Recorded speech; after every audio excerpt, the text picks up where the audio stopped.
They were supposed to be myths. Golden titans forged in silence, glimpsed only when death was certain and redemption had long expired. The Adeptus Custodes, not warriors but judgments given form. You didn't hear them approach. You didn't get a trial. You were simply undone. But I heard him. I heard the scrape of gold against rusted stone. I smelled the ozone hiss of his halberd burning through air older than the city itself. I felt him in my teeth, the way a storm presses down before it breaks the world open. And in that moment I knew what I had done, what we all had done, and that this time they had come not to protect the throne, they had come to break their own law. So if this is to be my last breath, let it be honest, not the lies we chant in shadow, not the scripture etched into our skin. Let it be memory, let it be confession, let it be the story of what happens when the Custodes break protocol. If this voice reaches you, if the Vox spirits carry it through the ruined channels of the Underhive or across the scorched crust of this dead hive moon, share it, whisper it, scribe it into the bones of the walls. Let the Imperium know, even the golden ones are not bound forever. Subscribe if you dare to hear what happens when the unbreakable bends. There are places under the hive where light hasn't touched in centuries, where lumen strips sputtered out in the old night, and even the servitors have forgotten their purpose.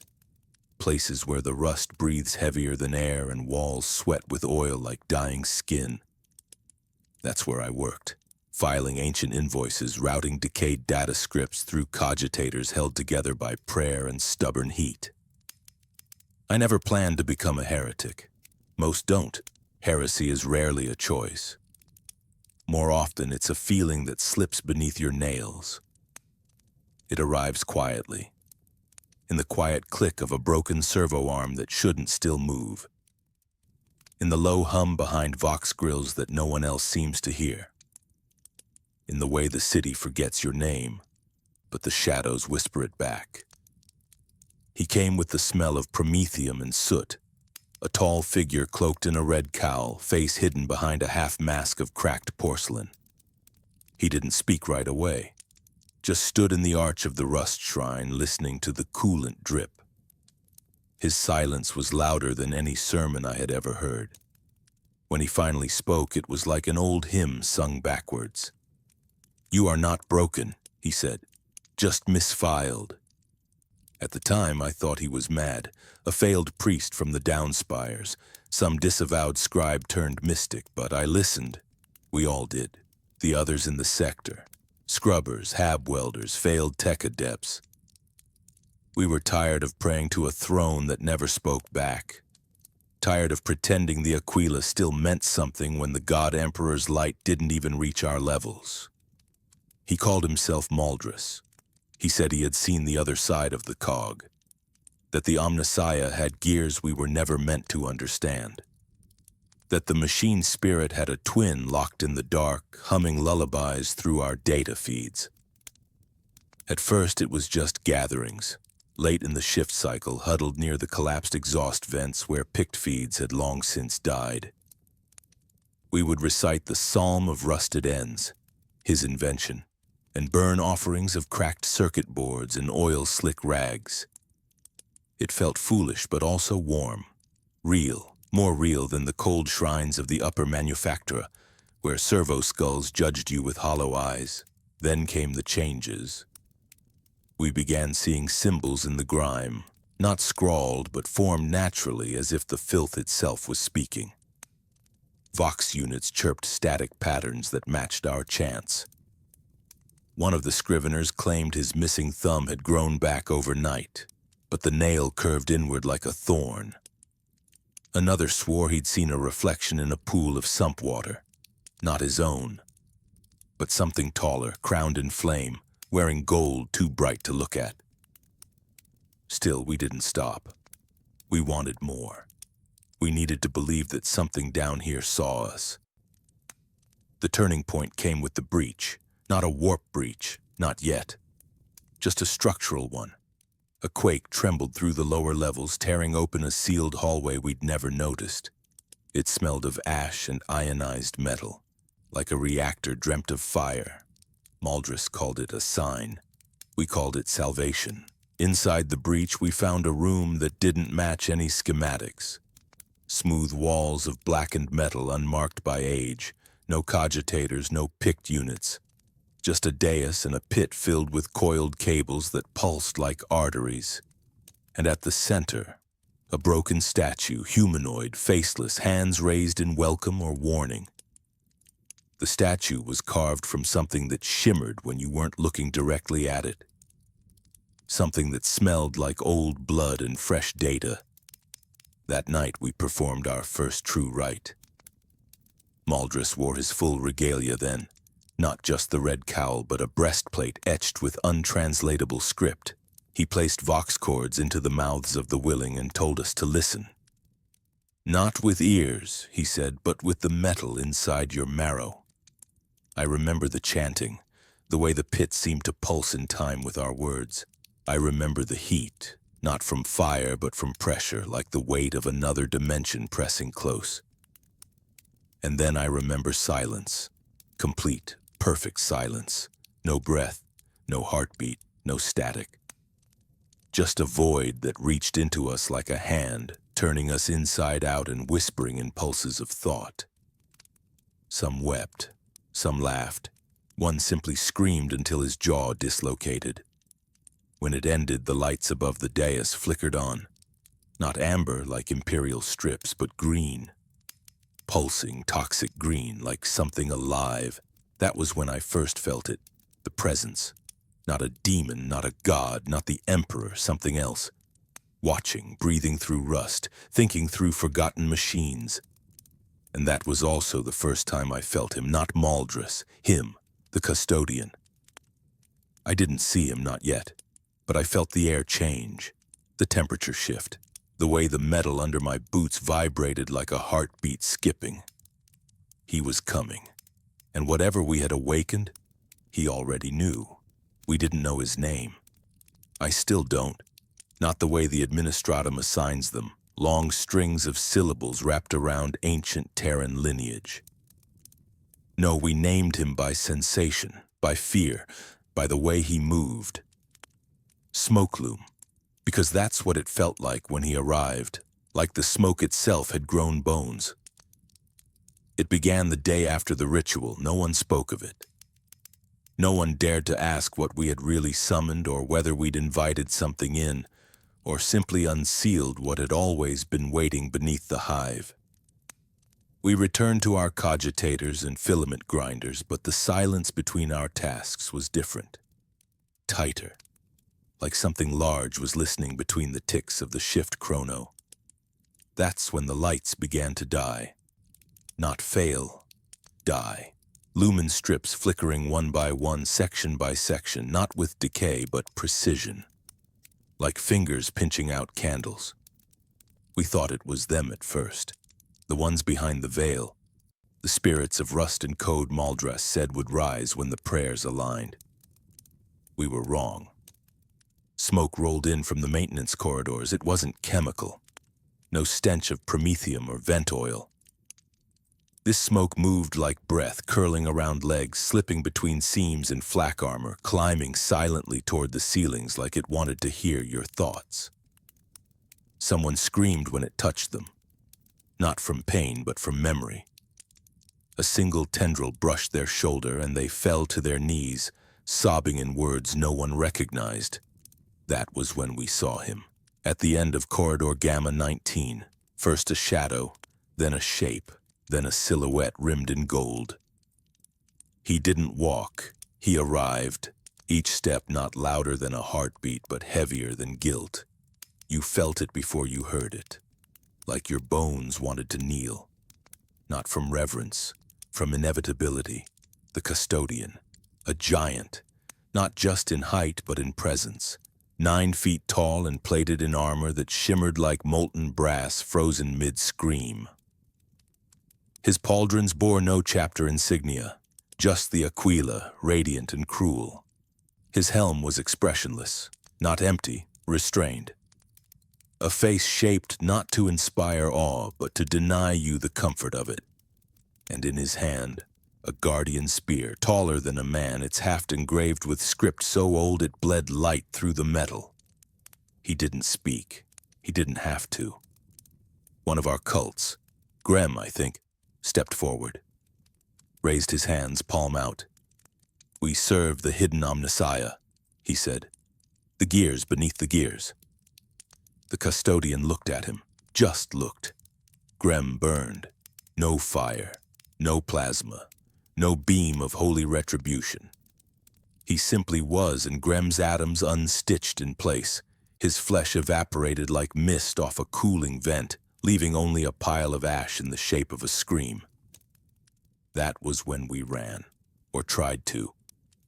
You can't run from protocol. You don't understand, do you?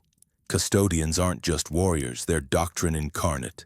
They move not to kill, but to correct. The Emperor's will does not need voice when it has 1,000 silent hands, and one of them was here. I scrambled through steam tunnels, shoulder grinding against red-hot pipes, Vox grills sparking at my hip as I sent frantic pings to Maldras. No answer, only static.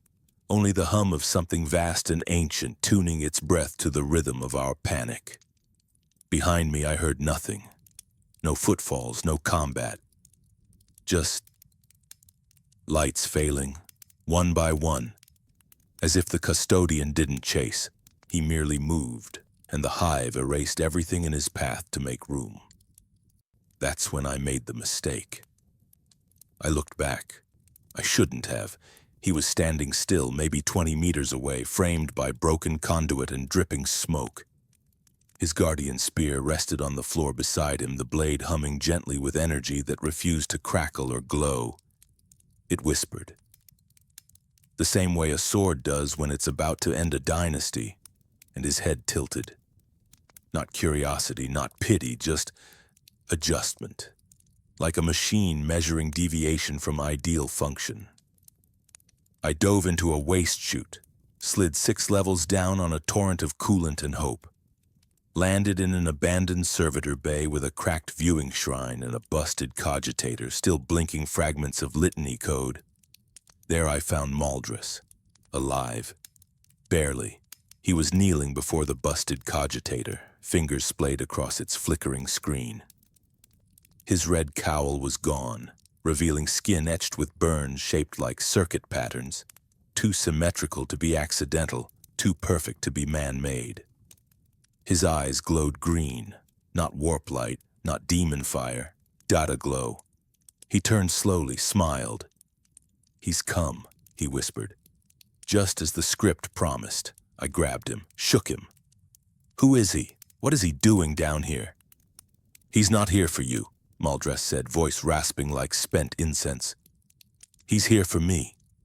And then he raised his arms, not in surrender, not in terror, but in joy, because above us, through the grated ceiling, smoke was falling again. And through it, the gold began to shine.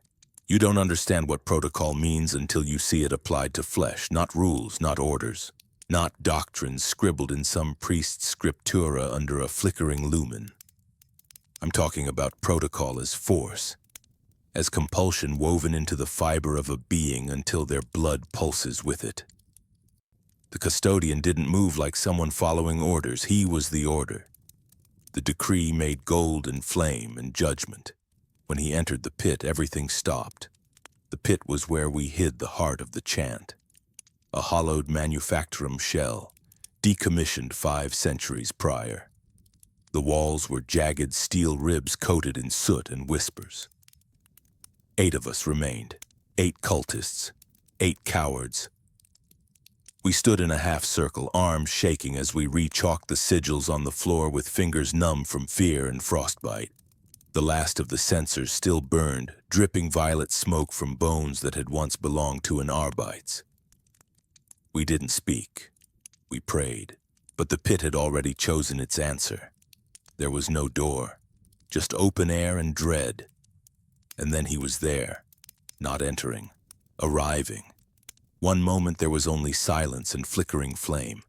The next, molten gold, stood atop the central sigil, his boots cracking the rune with a sound that felt like a bell tolling backward. The custodian turned slightly, just enough to let us see the full arc of his guardian spear, and in that single gesture 4 of the others dropped to their knees, gibbering. He didn't speak. Not yet. He simply raised one hand, open-palmed, fingers spread in the sacred 5, and the pit responded. The walls wept plasma, the icons burned white, the ash in our sensors sparked like static before turning black and silent. I tried to scream, but all that came out was a whimper. A sound so small it felt like it betrayed the very heresy I'd offered my soul to. I wanted to move, to hide, to melt into the smoke, but my legs forgot what movement meant. That's when the custodian spoke, not in words, in sound. A low harmonic hum so deep it shook the filaments in our teeth. Not a command, but a frequency, a banishment. Reality buckled around him. The edges of the pit bent inward like metal softening under sacred heat. I saw time stutter. One of my brothers convulsed and vomited his memories. They spilled across the floor as glowing glyphs and baby teeth and a broken doll with blood on its dress. Another began floating, limbs rigid, eyes burning neon green as warp echoes poured from his mouth in the form of a dead mother calling for light. The custodian raised his spear and ended him. Clean. No theatrics, no violence. Just protocol. The blade didn't cut. It erased. And I knew then what Maldris had meant. This wasn't punishment. It wasn't war. It was correction. We weren't rebels. We weren't heretics.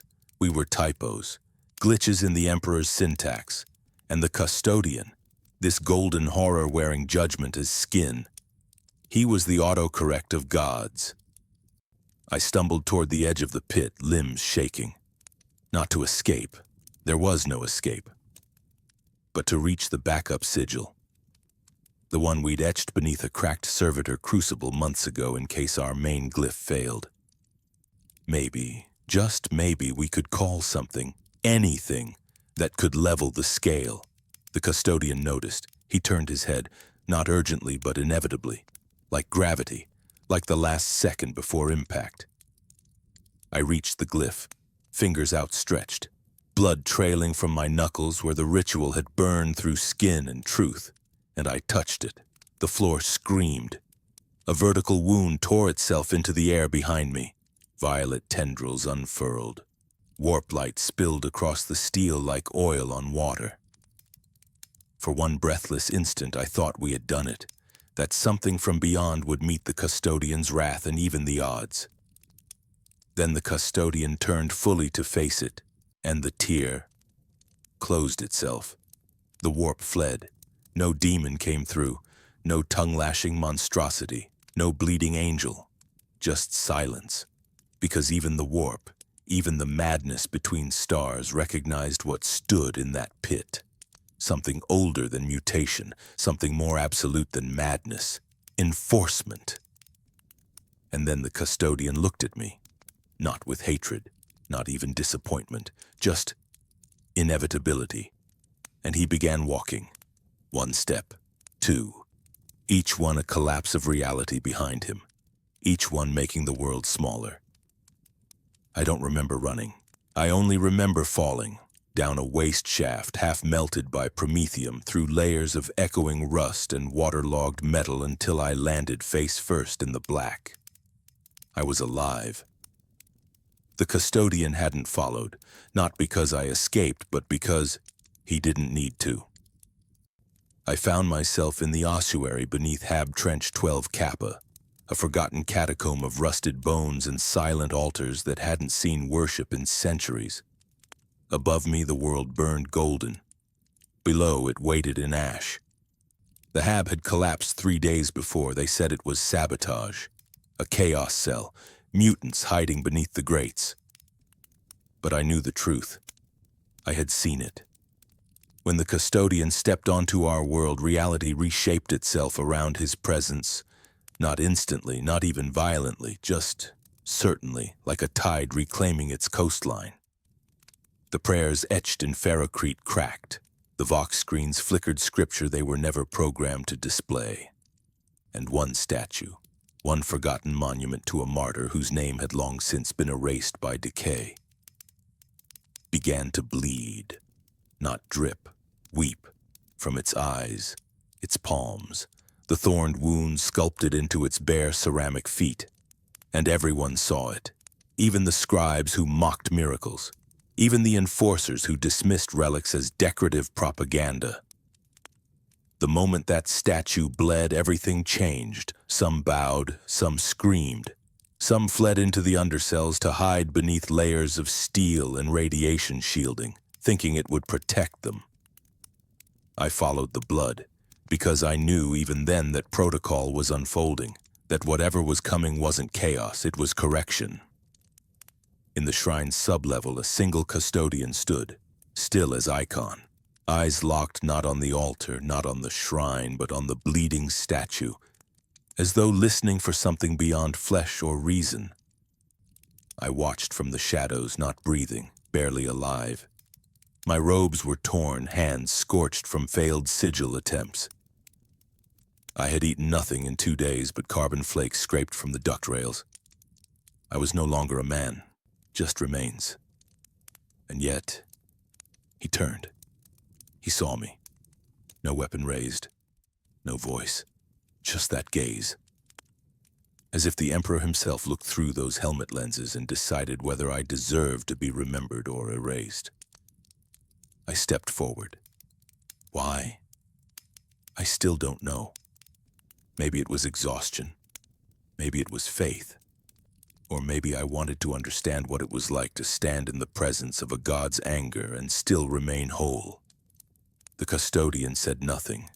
Instead, he raised one hand and pointed, not at me, at the statue. I turned, and for the first time I recognized the martyr's face. It was Maldrus, my brother, my fellow heretic. His face carved in clay, eyes filled with centuries of sorrow, blood flowing in rivulets down cracked cheeks. I turned back, but the custodian was gone. No sound, no motion, just absence, and a single line of burning text scorched into the wall behind the altar. Letters not carved or painted, but embedded in the stone itself like scar tissue. He who loved wrong shall be corrected. I fell to my knees, because I realized then, this wasn't judgment, it was repair. And we were the broken code being recompiled. They say the Adeptus Custodes cannot break protocol, that their will is the Emperor's will, that their judgment is without flaw, that to question them is to question the Imperium itself. But I was there, and I watched it happen. Protocol didn't fail all at once. It didn't crack like glass beneath a boot. It bent, slowly, silently, like a cathedral beam warped by centuries of unseen fire. It began with the child.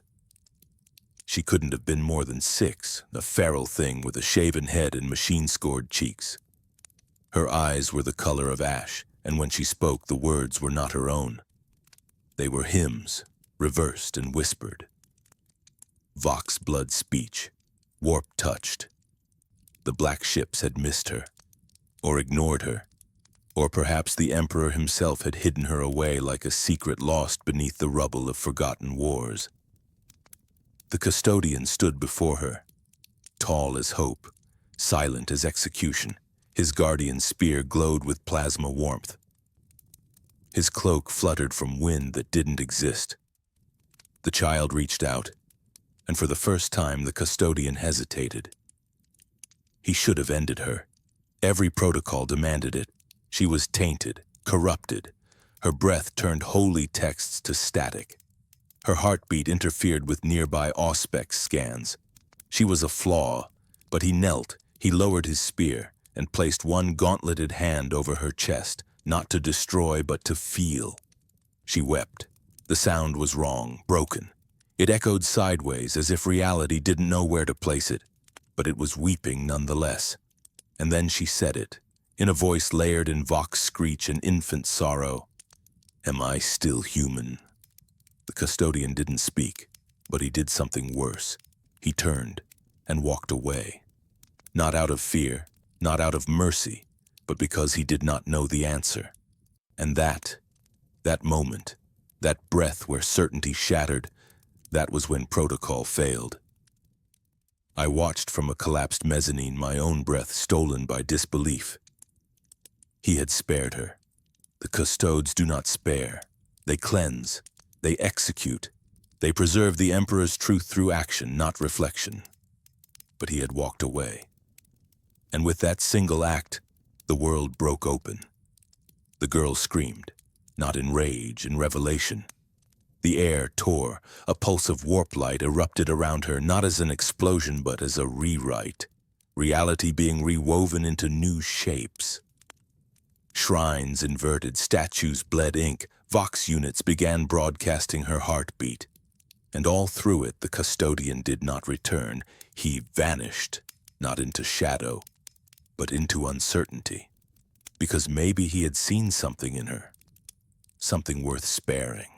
Or maybe he knew that protocol was never built for a moment like this. That obedience was not enough. That even the Emperor's finest might hesitate when faced with something not defined by threat, but by sorrow. The city crumbled soon after. The child was never seen again, and the name of the custodian who walked away was redacted from every record, wiped from every data slate, scraped from every stone. Only I remember. Only I still whisper it when I sleep, though I no longer know if it's a name or a warning. Valerian, a custodian, a hero, a break. And somewhere in the dead cities beneath Terra, I know he walks still. Not in shame, not in exile, but in search. Not of her, but of an answer. One the Emperor may never give.